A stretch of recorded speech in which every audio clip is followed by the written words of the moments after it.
Assalamualaikum warahmatullahi wabarakatuh. Ketemu lagi ya dengan Bu Kurnia. Untuk pertemuan kali ini kita akan membahas KD 3.3 dan 4.3 mengenai pokok pembahasan tentang proses masuk dan berkembangnya agama Hindu-Buddha di Indonesia. Ya, jadi nanti silahkan kalian melengkapi penjelasan ini dengan berbagai sumber yang kalian miliki. Sebelum kita memulai pelajaran, mari kita buka dengan Al-Fatihah. Semoga ilmu yang kita peroleh manfaat. Bismillahirrahmanirrahim. Al-Fatihah.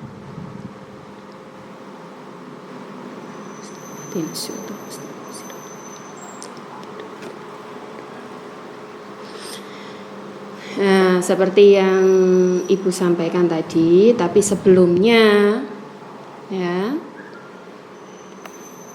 yang akan kita bahas pada pembahasan kali ini adalah sebenarnya agama Hindu-Buddha ini berasal dari mana sih? Apakah secara alami datang ke Indonesia? Ataukah ini adalah agama yang sudah ada di Indonesia? Ya, jangan lupa sambil kita melakukan daring, silahkan diselesaikan absensinya. Sudah? Kalian sudah mengisi presensinya? Yuk kita kembali fokus pada pembahasan masuknya agama Hindu-Buddha ke Indonesia. Kita tahu bahwa di Indonesia diakui ada 5 agama, yang 2 diantaranya ini yang sedang kita bahas. Agama Hindu-Buddha ini adalah agama yang berasal dari India. Untuk mengetahui, di sini para ahli memberikan ada 5 teori. Yang 4 itu dikategorikan berdasarkan kasta pembawanya, dan teori kelima itu adalah teori dari hasil penelitian para ahli. Yang pertama, teori Brahmana. Teori ini menyampaikan bahwa yang membawa agama Hindu ke Indonesia adalah kaum Brahmana, kasta tertinggi yang memiliki tugas adalah menjadi pemuka agama. Teori kedua, ada teori Vaishya, yaitu teori yang menyatakan bahwa agama Hindu menyebar ke Indonesia dibawa oleh para pedagang. Ya, jadi Vaishya ini berkedudukan adalah sebagai pedagang yang berdagang di Indonesia dan menyebarkan agama mereka kepada penduduk lokal.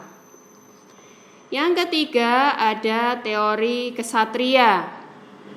Teori Ksatria menyatakan bahwa agama Hindu masuk ke Indonesia dibawa oleh kaum Ksatria, yaitu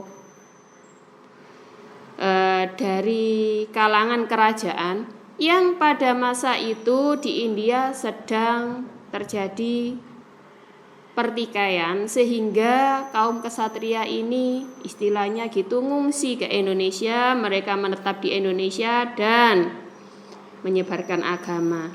Yang keempat, ini teori Sudra. Nah, Sudra ini berkedudukan sebagai kasta terendah di India atau di agama Hindu, menyatakan bahwa kaum Sudra ini meninggalkan India dan menyebarkan agama Hindu di Indonesia. Tadi Ibu sampaikan ya, teori kelima ini hasil penelitian. Di sini disebut sebagai teori arus balik. Nah, arus balik di sini bukan seperti yang pada pelajaran fisika ya anak-anak ya.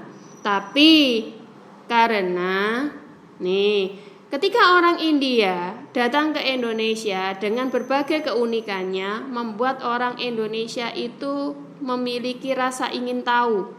Sehingga ketika mereka tertarik dengan ajaran agama Hindu tadi, mereka kemudian berguru ke India, menuntut ilmu agama di India, dan kemudian setelah mereka mahir, mereka pulang menyebarkan di Indonesia. Nanti dari kelima teori ini, Ibu minta kepada kalian, silahkan diingat-ingat tadi yang dimaksud teori-teori tersebut. Yang kedua, kalian coba cari atau simpulkan dari kelima teori tersebut, manakah teori yang kalian anggap mendekati kebenaran alias masuk akal ketika teori itu diterapkan terhadap proses masuknya agama Hindu Buddha ke Indonesia. Tentunya pendapat ini juga harus ada dasarnya. Nah, ini ya, itulah pentingnya kenapa tadi Ibu sampaikan. Selain dari penjelasan ini tadi, silahkan kalian mencari dari berbagai sumber.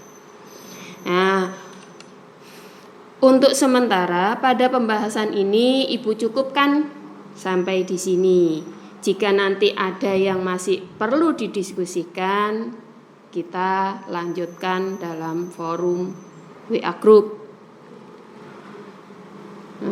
Ibu akhiri. Assalamualaikum warahmatullahi wabarakatuh.